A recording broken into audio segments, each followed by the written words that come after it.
सभी को जय यीशु। आज के तीनों पाठ में प्रभु के दिन के बारे में बताते हैं।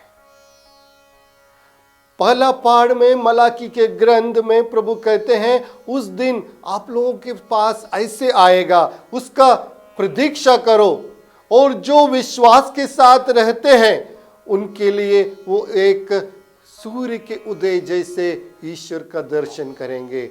मगर जिन लोग ईश्वर पर भरोसा न रखते हैं, उनकी प्रतीक्षा नहीं करते हैं, उनको प्रभु ईश्वर ये कहते हैं अग्नि के समान आकर उनको भस्म कर देगा। जी हाँ, हम सबको उस प्रतीक्षा में रहना चाहिए जिसके लिए प्रभु यीशु ने हमें बुला रहे हैं। जिस दिन की प्रतीक्षा में हम अपनी जिंदगी आगे बढ़ाते जा रहे हैं। आज की दूसरा पाठ में भी संत पौलुस भी यही कहते हैं, ऐसे मत रहो कि प्रभु ईश्वर की आगमन है सोचकर बिना काम किए, बिना परिश्रम किए ऐसी जिंदगी नहीं बिताना चाहिए। मगर वो कहता है जैसे पौलुस और उनके शिष्यगण अपने जिंदगी में खाना खाने के लिए, अपनी जिंदगी बिताने के लिए स्वयं कठिन परिश्रम करते हैं, वैसे ही आप लोगों को भी परिश्रम करना चाहिए। और कहते हैं जो लोग काम नहीं करते हैं उनको भोजन ना मिले। यानी हमको लापरवाही जैसी जिंदगी नहीं जीना चाहिए।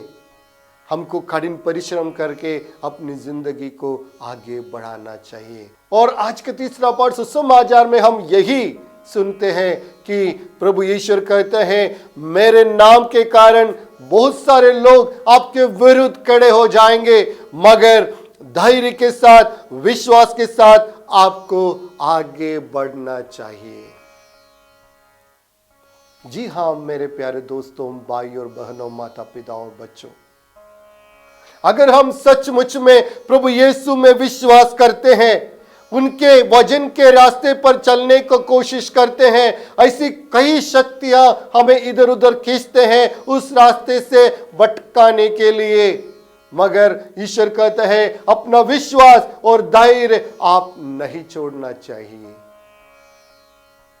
जो लोग ईश्वर में विश्वास करेंगे, जो लोग प्रभु ईश्वर पर विश्वास करते हैं, उन लोगों के लिए प्रभु यीशु सब कुछ संभव कर देते हैं, अगर हमारा विश्वास पक्की है तो। यह मतलब नहीं है कि हम जब प्रभु ईश्वर के रास्ते में चलेंगे तो हमारे जिंदगी में कठिनाइयां, दुख, तकलीफ नहीं आएंगे।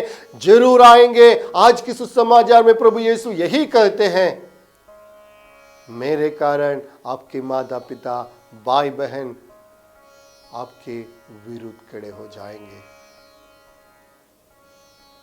अगर हम सच्चे ईसाई हैं, हम जब सत्य के लिए खड़े होते हैं तो हमारे साथ बहुत सारे लोग शायद खड़े नहीं होंगे, शायद हम अकेले होंगे, मगर ईश्वर पर विश्वास रखकर हमको विश्वास के साथ आगे बढ़ने के लिए आज के सुसमाचार में प्रभु यीशु कहते हैं, क्योंकि हम इस धरती में नहीं, उस दिन की प्रतीक्षा में हमें जरूर रहना चाहिए। उस दिन की प्रतीक्षा करते हुए हमको आगे बढ़ना चाहिए, क्योंकि जो इस दुनिया हमें नहीं दे सकते वो प्रभु ईश्वर हमें देते हैं, यानी वह है नित्य जीवन। वह है नित्य जीवन, प्रभु ईश्वर के साथ हमेशा रहने वाला एक जिंदगी, जिसके लिए हम सबको अपने आप को तैयार रहना चाहिए। मैं एक घटना याद करता हूं। ये केरल का एक परिवार का घटने के बारे में टीवी में उनके बच्चे ने ही ये घटना बताए थे। ये घटना ऐसा है, केरल में एक परिवार, मम्मी पापा और उनके 9 बच्चे थे।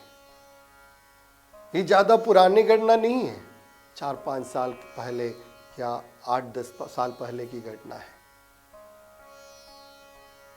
जब ये इनकी मम्मी उनके आखिरी वाला बच्चा 9वां बच्चे को जन्म देने का टाइम आए तो डॉक्टर ने कहा कि इनके पेट में एक ट्यूमर है, इसलिए ये बच्चे को आपको अबॉर्शन करना पड़ेगा। तो ये मम्मी ने कहा अगर ये बच्चे को अबॉर्शन नहीं करने से क्या हो सकता है?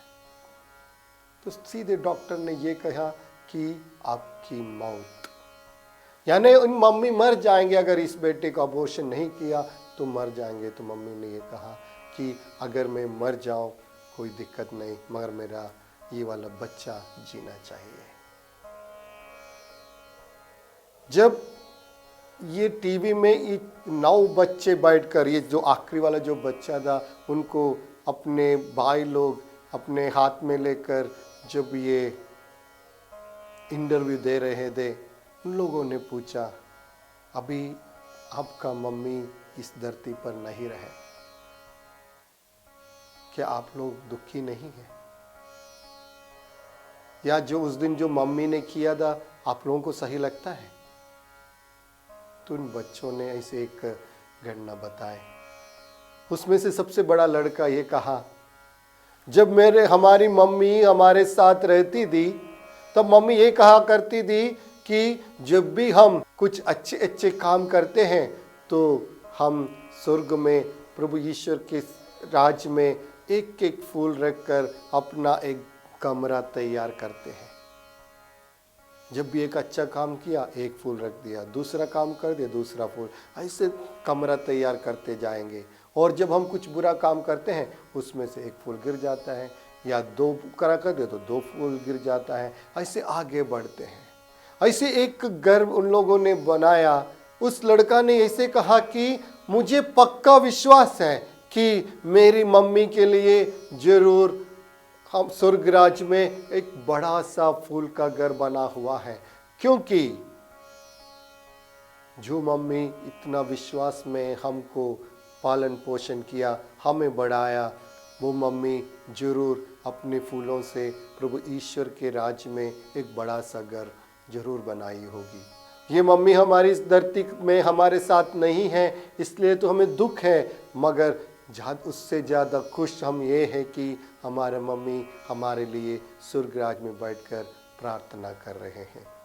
जी हाँ, जब हम स्वर्ग को देखकर हमारी जिंदगी बिताते हैं तो हमारा विश्वास भी दृढ़ होंगे, हमारा विश्वास भी पक्का होंगे, और उस विश्वास के साथ प्रभु ईश्वर के लिए कुछ भी करने के लिए हम तैयार हो जाता है, जहाँ इस दुनिया हमारे साथ नहीं देते तब भी। जी हाँ, मैं भी यही सोचता हूँ कि वो औरत, वो मम्मी इस स्वर्ग में होंगे जो अपने आखिरी वाला बच्चे के लिए अपने जीवन तक गंवाने को तैयार हो गया, क्योंकि वो जानती थी कि इस धरती का इस जिंदगी यहाँ कदम नहीं होते हैं, मगर उससे बढ़कर एक बड़ा सा जिंदगी उनके लिए वहाँ प्रभु ईश्वर ने तैयार किया है। उस मौत को उस लड़की ने, उस औरत ने प्यार से अपना लिया और आज वो स्वर्ग राज्य में है। जी हाँ, हम सबको भी उस ईश्वर पर विश्वास रखना चाहिए जो हमारे लिए इस धरती पर आया और हमारे लिए क्रूस मरण अपना लिया और तीसरे दिन जी उठा और हमारे लिए स्वर्ग का राज खोल दिया। पिता, पुत्र और पवित्र आत्मा के नाम पर आमीन।